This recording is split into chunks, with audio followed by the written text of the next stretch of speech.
Hey, beautiful mama. I hope that you are having an amazing day and that you are just as excited as I am to jump into today's episode.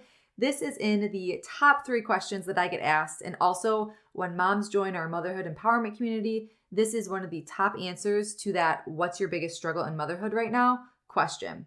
And that is, how do I find time for myself? What a loaded question that has so many underlying emotions wrapped into it based on what that specifically means to you. So grab your pen and paper, mama. You may not want to multitask during this episode because there's some work that we're going to be doing together. So let's get to it. Hey, mama. Welcome to the Balanced Mom Method podcast. I know you're here because you're tired of living day after day like you're drowning in the responsibilities of motherhood. You're done struggling with trying to find the time and energy to get it all done every day, and you want to show your little ones a good example, but you're so exhausted, which has your negative self-talk on repeat, patience spread thin, and you feel like you're losing yourself a little more every day. Plus, the mom guilt, comparison game, and unpredictability of motherhood just does not help in trying to make a change. Well, sweet friend, this podcast will give you a simple and sustainable approach to break free from that survival mode cycle, all by identifying and possibly simplifying your habits. Hey, I'm Jenna, and I've been where you are. I was consumed in the struggles of motherhood, and I needed to make a change to take back control of my time, energy, identity, and life, mostly just to feel like myself again. And in finding that freedom, it became my mission to help make that connection with moms that we can give our children and families the best and not at the expense of our own health, self, and well-being. Moms shouldn't have to choose between their family's priorities and themselves. We can balance it all, and it all starts within ourselves. Let me take your hand to make that connection with you and equip you with simple, lifelong habits. If you are ready to say goodbye to just surviving and finally reclaim your life in motherhood, then you're in the right place. Let's get to the root of cultivating real change because it's time to feel like you again. Warm up that cold coffee, pop in your earbuds, and tighten that top knot. Let's overcome together. Do you feel like there's just too much to do and not enough you? Like time for you? Are you struggling finding time for yourself? Because we moms are typically the ones to carry the majority of the mental, emotional, physical loads of the family, the household, like chores and scheduling appointments and reminding of those appointments and planning and preparing meals and being the sounding board and caregiver and therapist and nurse, accountant, referee. And by golly, like this time of year, add on, we're now the gift buyers, the present wrappers, the decorators, the elf on the shelfers, the cookie bakers, the gingerbread house crafters, the holiday chefs, the planners, the executors, the budget keepers. Like the list goes on, and it is a lot. It is a lot. And because of all those hats, you may not make the top of that list, or you might not be making that list at all. And that could leave us feeling burnt out, depleted, stressed, possibly chasing perfection of expectations, maybe a little resentful, like insert that negative emotion here. And I want to note that this episode is strategically placed at this time of year because it's a perfect reminder, especially in times of busy. I don't want you to think like, oh my gosh, she's bringing up, making time for myself now. Like it's the busiest time of our year. It's the holidays. But this is that perfect reminder because it is so important to take time for yourself to reset, to think, to breathe, to just be. It doesn't have to be some extravagant, spa day, but especially in those busier seasons of life, you have to take those times for you. So even if you might have to come back to listen to this episode a second time to really let it soak in, do it. Because the time between Thanksgiving, if you're in the States, or Boxing Day, whatever holidays that you have, right? That perfect time between now and Christmas, you can give back to you a little bit too. And like I said, it doesn't have to be this extravagant thing that you have to plan, a day for and have someone watch the kids and this, that, the other. It could be 5 minutes in the bathroom. It could be listening to a podcast or your favorite romance novel, whatever that might be while you're doing the dishes, or breaking a habit of scrolling your phone late at night, or just taking that time to truly investing in yourself with healthy habits. You will be amazed at the freedom and clarity that it gives you in becoming healthier, happier, and just lighter. Okay. So as a mom, as a woman, as a spouse, just as a human, okay? I no doubt have been guilty of playing the victim and making excuses of there's too much going on and I have too much to do and I just don't have time to take for me. And that's why I'm saying it doesn't have to be. I've learned that it doesn't have to be these extravagant, materialistic type things. And as I am still learning and managing my own triggers, I have found that taking that fiver to myself is a perfect reset and learning what those triggers are for my anxiety, that fiver helps so much. And that's that time for me. And this morning, for example, okay, so little story time here. My son, Jace, he hasn't been to daycare in a couple weeks. He goes 2 days a week. And the past 2 weeks, he hasn't gone because I think both kids had hand, foot, and mouth right after Halloween. And then, I kid you not, like a nasty cold, like following that. I don't know if it was linked together, if it was some viral thing. I don't know.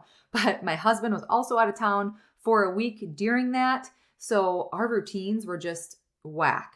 So he's going back to daycare, first day back. I, of course, had a to-do list the length of my arm, like written out to the minute during Jalen's 2 naps because I hadn't had, that time to work in the last 2 weeks. So I really take those daycare days as like my heavy work days and work during Jalen's 2 naps. And guess what? Pivot. The unpredictabilities of motherhood strike again. Our cat, this is just crazy. So TMI, sorry. Our cat pooped all over right when we were leaving out the door to go to daycare. She also got spayed last week, and I don't know why I do this to myself sometimes. I scheduled that spay knowing my husband was going to be out of town, not knowing my kids were going to be sick, but I knew I'd be running on fumes, and so she got spayed, and I think that's why it happened, because she was on some pain medicine, and maybe that had an upset stomach. I don't know what it was, but we were just getting ready to walk out the door, and little Miss Betty comes strolling on by, and I'm like, what is that on her back? And I thought it was a leaf, and nope, definite feces, and it was everywhere. I didn't know what to do at first. Like, do I contain the 10-month-old or contain the poopy cat, or what do I do? So I, locked the cat in the bathroom, put her in the tub, grabbed Jalen, put her in the high chair so I could give the cat a bath. And Jace was like, what's going on? What happened? I was moving so fast. And I find out that it's just tracked all throughout the kitchen. And I was beside myself. Jace was going to be late to daycare because we had to give her a bath. And guess what I had waiting for me during Jalen's first nap time? Because we had to get out the door so fast, I came back and I had to clean the house. I had to bleach the tub. I had to make sure there was no more poop around. And my gosh, like, big time pivot. First nap time was a bust. And shame on me because like motherhood is so full of unpredictability. So you have to get good at accepting the pivot. Okay. So second nap time had to start with me. I had to pray. I had to meditate. I had to reset because I felt that anxiety building. And this is that pivotal moment that shows me that I have grown so much through the work that I have done, because that's what I did. I lit a candle, I prayed, I meditated, and I took that first half hour of her nap time for me. And now I was rejuvenated and I'm recording this episode for you. So I want this to be a quick, actionable episode where you can take away tips on how to achieve this in your life. And I can take a lot of different avenues here. So know that there's going to be more episodes on this, on how to find time for yourself. And if you have, after listening to this episode, have any additional questions or want me to dive into something deeper, email me, DM me, post in our Motherhood Empowerment community, somewhere that I can see it so I could record an episode answering what you need.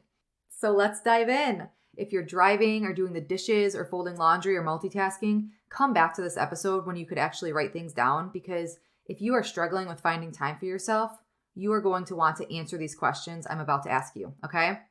And you know me and the Balanced Mom method a little bit by now, right? So you also know where we are starting first. I will probably always lead anything that I lead into. It's going to be something to do with your mindset first, because it is the foundation and the forefront to anything you might be struggling with. You have to start within. So this episode, How to Find Time for Myself, is going to be about that starting within foundational piece. I want you to take some inventory, okay? Get out your pen and paper. We're going to take an inventory of a few things right now. And here are 4 questions that I want you to ask yourself. Number 1, what do I enjoy doing? Number 2, if I had a full day alone, what would I do? Sleep can be on that list. That might be mine at this season of my life. Which leads me to number 3. What season of life am I in? Do I have a newborn? Am I sick? Do I have sick kids? Am I in a job transition or another transition within my life? We will always have busier seasons and different seasons of life where we just have to do our best and continue moving forward. So give yourself some grace and acknowledge if you're in one of those seasons right now. And number 4 is, where am I struggling taking time for myself? Do I feel guilty taking time away from my kids? Am I not asking for help? Are my children up, the whole duration of the time that I'm awake? So take some time and answer those questions. If you're someone that has to do it right now, dang it, pause this episode and answer those questions now. Or if you have time right after this episode, do it then. But make sure that you take the time to answer those 4 questions, because then I have 5 things that you can start doing. Number 1 is take a whole day and log your time throughout the day. What I mean by that is get out a sheet of paper and write the hour that you wake up in either 30-minute intervals or hour intervals, increments throughout the day, and write down everything that you do. Let it be you're commuting, you're getting the kids ready for the day, you're making breakfast, you're cleaning dishes, you're doing chores. Every single task that you do. I have you do this in the Balanced Mom Method online course, and I have a whole training of why. But in a nutshell, I promise I could help you find 1 to 3 hours a day that are meaninglessly spent. For example, scrolling your phone, TV time, sulking, that analysis paralysis, unless that is your time for you and that's what you enjoy doing, let it be scrolling your phone and you find that it's a good thing and makes you feel good, then that's fine. Do it. But I know, just talking to a lot of moms, working with a lot of moms, myself included, there's more guilt and negative emotion that comes from scrolling your phone that you could have been reading or praying or spending time with your kids or doing something else that would have been a better use of your time. So hopefully by keeping that log, you are able to kind of find those breaks in your day or those moments in your day that you find, oh, maybe that's like a habit that I could break, or, oh, there's some time that I could take for me right there, or whatever that might be. So take that time to log your day. And number 2, if you are in a season of your life to where you can get up before your kids, or if you could stay up later when your kids go to sleep, take that time for you and or your spouse, because I know putting your kids to sleep, that might be time for your spouse or what have you. But this, in my season right now, I would love to get up. I cannot wait to get up before my children. But we're still in that season to where my daughter is waking up every couple hours, and I'm not getting up at that 5 o'clock mark because I've only gotten 3 or 4 hours of sleep at that time. So I know when I was pregnant with Jalen, when I had my son, when I was only a mom to Jace, waking up before him was huge for me. Once he got into that groove of sleeping through the night and having like a pretty set, wake up time, it was huge for me. He'd get up between 6 and 6:30, and it allowed me to get up at that 5 a.m. mark and have that me time, to be in prayer, to be in meditation, to get that inner work done first, and then possibly some work, actual work on my business or my husband's business. So I didn't have that high anxiety of having all those to-dos and those things to get done on my mind waiting for nap time. Because then that could lead into more struggles of fighting for that presence that my children want from me, but then I could have all these thoughts floating in my mind and I'm not fully present with them. So it's something that you really have to go back and figure out, what season of life am I in? Can I have that me time before my kids wake up? Can I have that me time when they go to sleep? Or maybe I'm not in a season. That's the season that I'm in right now. That's not my me time. My me time is not before they wake up in the morning and not when they go to sleep, because I normally go to sleep when my daughter does full transparency. I am in full blown choosing sleep mode right now. And that is okay because I know that season that I'm in. So ask yourself that question. Are you getting a solid 7, 8 hours of sleep at night, 6, 7, 8 hours of sleep at night? And are you able to get up before your kids or take that time when they go to sleep? Because think of it like this. Are you waking up in a reactive state right away, feeling like you're putting out fires and multitasking and struggling to get out the door? And that could be, you could get up 30 minutes prior to your kids to have that you time and then not feel in that reactive state, right? So really use those 4 questions that I asked you to get really specific of where you are at within your life. And maybe that could be a situation to where you could be getting up and taking that time for you before or after at some point in time when your kids are sleeping. And number 3 is get to your why. Do you feel lonely? Do you feel like you are struggling finding yourself again in motherhood? Do you have high anxiety not having that time alone? Are you burnt out? Are you feeling resentful towards something? Think of what is your why? Again, go back to those 4 questions of why do I feel like I'm struggling, finding that time for me? And what's that why that you want to find it, right? Having that strong why in the forefront will help you get up early or ask for help or maybe do those harder things because you know that in the long run, it's going to help everyone. And number 4 is start small. Take baby steps. Ditch the instant gratification mindset and commit to you. Commit to showing up because small, consistent actions done every day over time, that is where the magic happens. That's how habits form. That's how the consistency, going back to episode 1 here, the secret sauce to life is simplicity and consistency. Take baby steps. I feel like our society, we have this instant gratification. Oh, well, I've been doing this for a week and I'm not seeing results yet. Girlfriend, it takes a lot longer than a week. It takes a lot longer than 21 days, right? It takes months to get into a lifestyle habit routine. So ditch that instant gratification and you have to just start and you have to be consistent and committing and showing up to you. And number 5 is take intentional time out of your day to think, to just be, to slow down. Maybe this is just for those anxiety-ridden moms like myself, but society plays that off to be time not well spent, or you're just daydreaming, or it being useless. But in as busy of a tech world and high anxiety world that we live in, taking that time to just be, that stillness, that mindfulness, it is so needed. Just as taking out intentional time for you is needed. So a lot of the times in this season, for me, again, using myself as an example, taking that time out to just think, that prayer, that meditation, that is my time for myself right now. I don't have a lot of time for myself right now, having a 3-year-old and having a 10-month-old at home with me. It's needed.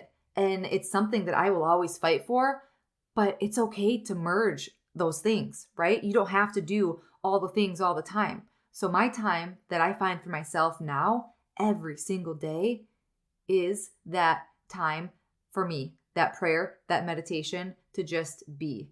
It's a lot of the times a transition period right when I get my kids to sleep. That's when I normally take it. So it's like I'm slowing down a little bit, transitioning away from being maybe the overstimulation or, just from being with my kids all morning. I'm taking that time to transition, but it's also that time for me. And I know being an anxious person and struggling with postpartum anxiety, that is a really big help for me also in really coping with that anxiety piece. So the holidays also, I have to bring it here. I know it's time sensitive, but the holiday season is not a time to lose sight of yourself. Don't let these few days let you slip from the goals that you have in your life to help you feel your best. Let it be getting up an hour earlier to get things done in peace and quiet while the kids are still sleeping, or sneaking in that workout while dinner's cooking because that's your stress relief every day, or buying an audiobook on your commute to grow your mind with positivity, or writing out gratitude every night before you go to bed to keep your mind clear on what's important from the chaos of the day. You always recircle back to that gratitude piece before bed. What are some of those things that you can start doing for yourself to not lose sight of you and always take that time for you. I would love for you to go share in our motherhood empowerment community under this episode graphic. That can be ideas for all of us, okay? And if you want some more, I have a free email mini course, 5 days to finding yourself again in motherhood. This can be your time, your solution now to help you rediscover yourself in motherhood, to take back your power and prevent that holiday stress and bring joy back to the holiday season, to get clear on your goals and intentions, but not losing sight of what matters, and most importantly, not losing sight of yourself either.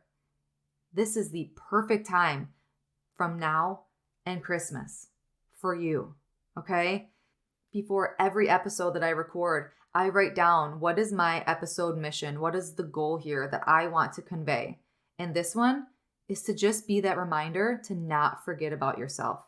Don't forget about you, especially in times of busy, okay? So between that free email course, 5 days to finding yourself in motherhood, and also if you haven't yet grabbed your holiday planner for all things holiday prep, all in one place. Again, I'm talking intentions, calendars, gift lists, budget trackers, checklists, meal sheets, grocery lists, all the things, all in one place. It is the Simplify Your Holiday Planner. Head to the link in the show notes for both of those links, as well as the link to our motherhood empowerment community. I will be awaiting your comments in there to talk all this out. Because again, this was just one avenue about how to find time for yourself. And there's going to be so much more where this came from. So go into the motherhood empowerment community. Let me know how you take time for you to share with all of us, to give us ideas, but also let us know how you might be struggling taking time for yourself, because I want to help you through this. You need that intentional time for you every single day. It can be done, mama. Until next week, as always, simply be you. You have everything inside of you to reach your breakthrough. I'm sending my love and light. Did you find this episode relatable or for farming? Please leave Mama a review. Thank you so much for spending this time with me on the Balanced Mom Method podcast. I pray this episode has grown and helped you in some way. If it has, I'd be so grateful if you left a review sharing how it's impacted you. It truly lights me up hearing you're on your way to your breakthrough. And then, please share this episode with another mom who may be struggling to remind her we are never alone. And remember, there isn't ever a one-size-fits-all to overcoming our personal hardships, but there are a lot of parallels with how we show up to our lives and common habits we can make our own to live an intentional life full of peace, presence, confidence, clarity, and balance. Be sure to check the show notes for additional ways to connect with me, our mom community, and resources and courses for you to overcome your survival mode cycle once and for all with doable habits. Thank you. I appreciate all you are and all you do. Sending my love and light.